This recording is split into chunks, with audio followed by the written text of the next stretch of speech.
Image ज्ञान संगम पर आप लोगों का स्वागत है।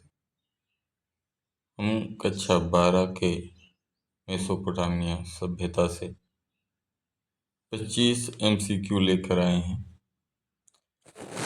आप लोगों के लिए। पहला प्रश्न है बच्चों, मेसोपोटामिया किन दो शब्दों से मिलकर बना है? तो जो है मेसो और पोटामिया, मेसोस और पोटेमस, मेसो, मेसी और पोटो, इनमें से कोई नहीं। तो बच्चों ये जो है यहाँ पर आपका ऑप्शन बी सही है, मेसोस और पोटेमस। आपका ऑप्शन बी सही है। अगला प्रश्न है, मेसोपोटामिया की सभ्यता किन दो नदियों के बीच विकसित हुई? तो नील और सिंधु, दजला और फरात, गंगा और यमुना, हांगहो और यांगतीसी। बच्चों इसमें जो है आपका ऑप्शन बी सही है, दजला और फरात नदी के बीच ये सभ्यता विकसित हुई। अगला प्रश्न है, मेसोपोटामिया को मेसोपोटामिया की लिपि को क्या कहा जाता है? खरोष्टी लिपि, चित्रलिपि, कीलाकार लिपि या ब्राह्मी लिपि?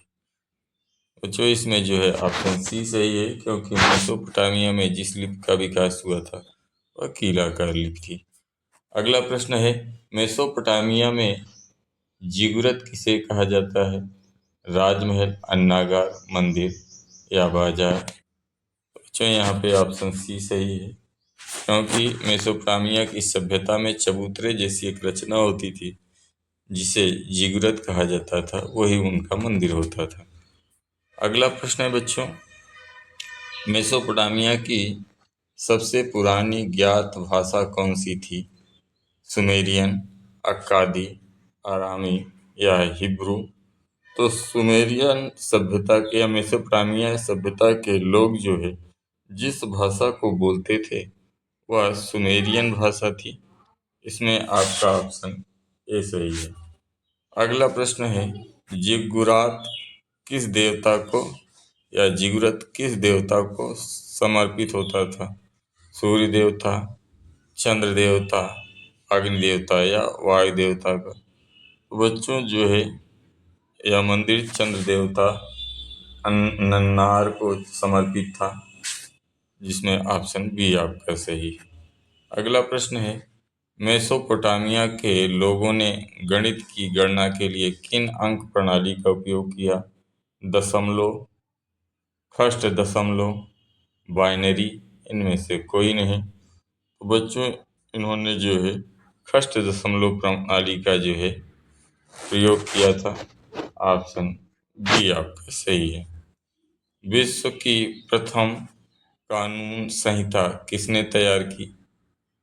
नेबुकाडनेजर ने, हम्मुराबी ने, गिलगामेश ने या सारगोन ने? बच्चों इसे जो है हम्मुराबी की भी संहिता कहा जाता है, तो हम्मुराबी की द्वारा तैयार किया गया था। ऑप्शन बी सही है आपका। मेसोपोटामिया के समाज में परिवार का स्वरूप कैसा था? मातृसत्तात्मक, पितृसत्तात्मक, संयुक्त या इनमें से कोई नहीं? तो बच्चों मेसोपोटामिया की सभ्यता पितृसत्तात्मक थी, इसलिए आपका ऑप्शन बी सही है। अगला प्रश्न है, मेसोपोटामिया की सभ्यता वर्तमान में किस देश का हिस्सा है? ईरान, इराक, मिस्र या पाकिस्तान? तो ये सभ्यता जो है आपके इराक में विकसित हुई थी, मेसोपोटामिया की सभ्यता, क्योंकि दजला फरात नदी का जो है दोआब वहीं पर स्थित है। तो आपका ऑप्शन बी सही है। अगला प्रश्न है आपके जो है, उर और उरु क्या थे? नदियाँ, देवता या प्रमुख शहर या हथियार? तो बच्चों ये जो है मेसोपोटामिया सभ्यता के प्रमुख शहर थे। ऑप्शन सी आपका सही होगा। मेसोपोटामिया में लेखन कला का विकास सबसे पहले किसने किया था? अक्कादियों ने, सुमेरियनों ने, बेबीलोनिया के लोगों ने या आसीरियाई लोगों ने? तो बच्चों इसे जो है, क्योंकि सुमेरियन वहाँ की भाषा थी और उनके द्वारा जो लिपि प्रयोग की जाती थी वो कीलाकार लिपि थी। इस तरीके से आपका ऑप्शन बी सही हो जाएगा। अगला प्रश्न है, मेसोपोटामिया की पहली पट्टिकाएं कहाँ कब मिली, यानी कि वहाँ पर जो लेखन पट्टिकाएं थीं वो जो है कब मिली थी या कितनी पुरानी थी जो है। तो इसमें आपका जो है लगभग 3200 ईसा पूर्व में की जो है लेखन पट्टिकाएं प्राप्त हुई हैं। तो आपका ऑप्शन ए सही है। अगला प्रश्न है, मेसोपोटामिया के लोग किस पर लिखते थे, कागज पर, पत्तों पर, मिट्टी की पट्टिकाओं पर या कपड़े पर। बच्चों ऊपर ही आपने देखा कि वो मिट्टी की पट्टिकाओं की बात कर रहा है, तो आपका यहाँ पर जो है ऑप्शन सी सही होगा, क्योंकि वहाँ के लोग मिट्टी की पट्टिकाओं पर लिखकर उसे सुखा लेते थे और फिर उसे पकाकर सुरक्षित रख लिया। अगला प्रश्न है, मेसोपोटामिया के दक्षिणी भाग को क्या कहा जाता था, आसीरिया, सुमेरियन और अक्काद, मारिया, निनावे। तो बच्चों इसे जो है सुमेरी या अक्काद कहा जाता था। इसमें आपका ऑप्शन भी सही है। अगला प्रश्न है, गिलगामेश महाकाव्य का संबंध किस सभ्यता से है, मिस्र, चीन, मेसोपोटामिया या यूनान की सभ्यता से। तो बच्चों इसका संबंध आपके जो है मेसोपोटामिया की सभ्यता से है। अब अगला प्रश्न आता है, मेसोपोटामिया की मुख्य उपज क्या थी, मक्का, गेहूं और जौ, चावल और कपास। तो बच्चों यहाँ पर जो है गेहूं और जौ आपका ऑप्शन सही है, क्योंकि वहाँ की जो मुख्य फसल थी वो गेहूं और जौ थी। ऑप्शन बी सही होगा। मेसोपोटामिया में प्रेम और युद्ध की देवी को क्या कहा जाता था, एन्नान, इसिस, डाइना या सरस्वती। तो वहाँ प्रेम और युद्ध की देवी एन्नान को माना जाता था। इसका ऑप्शन ए सही होगा आपका। अगला प्रश्न है, बेबीलोन के झूलते उपवन का निर्माण किसने करवाया था, हिम्बुराबी ने, नेबूकॉडनेजर ने, सिकंदर ने, अशोक ने। तो इसमें आपका जो है ऑप्शन बी सही होगा, नेबूकॉडनेजर ने जो है झूलते हुए बगीचे का या बेबीलोनिया के झूलते बाग का निर्माण करवाया था। ऑप्शन बी सही होगा। मेसोपोटामिया में चांदी के सिक्के का उपयोग किस रूप में किया जाता था, गहना बनाने में, विनिमय के माध्यम में, पूजा में, इनमें से कोई नहीं। तो ये विनिमय के माध्यम के रूप, यानी कि वस्तुओं के खरीदते समय मूल्य देने या बेचते समय मूल्य लेने के विनिमय के माध्यम के रूप में इसका उपयोग किया जाता था। आपका ऑप्शन बी सही है।